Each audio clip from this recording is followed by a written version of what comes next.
All right, here with Joey Hayes at the NSCA conference. Just bumped into you. You're actually from the Gold Coast, which is where we're based out of.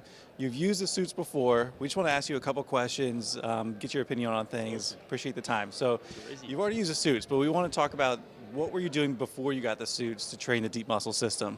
I guess like most people that are training athletes or whatever, your traditional lifts, your squats, your deadlifts, your benches, your rows, your compound movements, your Olympic lifts, some strong meat and training, and then your specific targeted core muscles like your front bridge, your side bridge, your back bridge, your pedal off presses. I guess just the traditional exercise that most coaches are using in this day and age to be able to develop their core muscles and make their athletes better.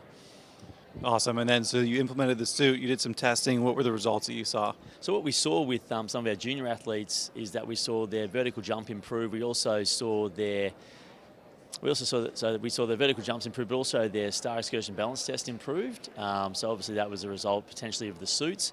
And then we also, the feedback was that they just felt a little bit stronger all over for basically just having to wear a suit. So you're getting pretty good bang for your buck with minimal injury risk. Yeah, that's awesome. It's good to hear. What type of athletes have you used a suit with? Yeah, the athletes we had were AFL footballers. So that's a sport, for those that don't know, it's basically like a cross between lacrosse, soccer, hockey, rugby league, rugby union, all combined together. Our guys, they can run up to 12 to 15k a game. They've got 20-metre sprints, between sort of 2.8 and 2.9 seconds. Involves multi-directional agility in terms of actually having athletes come at you from 365 degrees on the field. You've got to hit, get tackled, get up. Repeat sprint ability, the ability to bounce a ball going at full speed, avoid opponents, then kick the ball through 2 wooden sticks or goal. So, yeah, it's a sport that's fairly complicated to be able to condition for, but it's our unique national game, and we don't wear any padding. Right, yeah. Unlike these guys that play American football, they're all padded up. So, yeah, our guys just have an armour of muscle. I love it. I love it. Love watching the sport. So how are you evaluating athletes that might need help with their deep muscle system?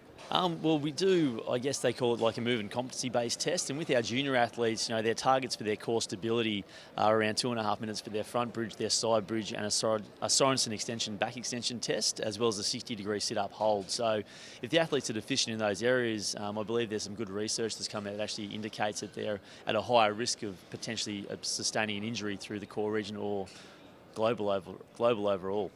Can you talk more about that research?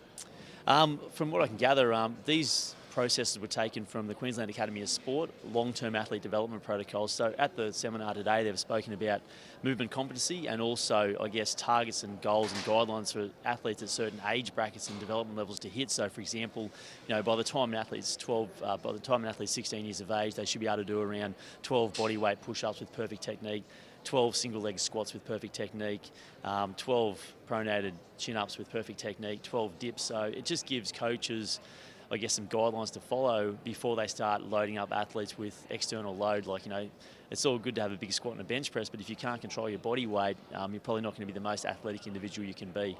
Awesome. So you were an early adopter. You saw some good results from a performance perspective.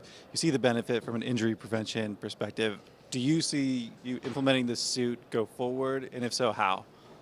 Well, I think I guess the best coaches are always looking for a way to give their athletes a competitive advantage, and we want to get involved with anything that's going to help assist those athletes, because as a coach, you've got to give those athletes, you've given them the word, you've given the athletes your word that you're going to help them get fitter, faster, stronger, and play better.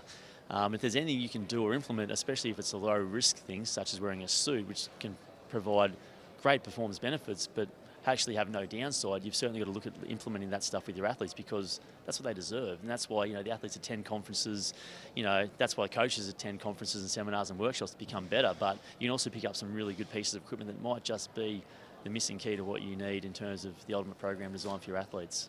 Awesome. And in this strength and conditioning community, is the deep muscle system a conversation that's happening? Is it something that's being targeted, or what's the story there? It's a really good question. I think back in the early, I guess the late 90s and early 2000s, there was a lot of focus on those areas, and then I guess it sort of moved away from that in terms of, they say that you can still get the same benefits of, with your compound lifts, your squats, your deadlifts, your overhead presses that are actually working those muscles. But if an athlete has a weakness there, and they're not actually able to fire those muscles correctly, potentially these suits may be a good addition to have to, in conjunction with your training. Awesome. Appreciate your time. It was good to see you. Awesome, brother. Good luck in your tour. Yes, Absolutely. the women are awesome. Joey Hayes, check it out.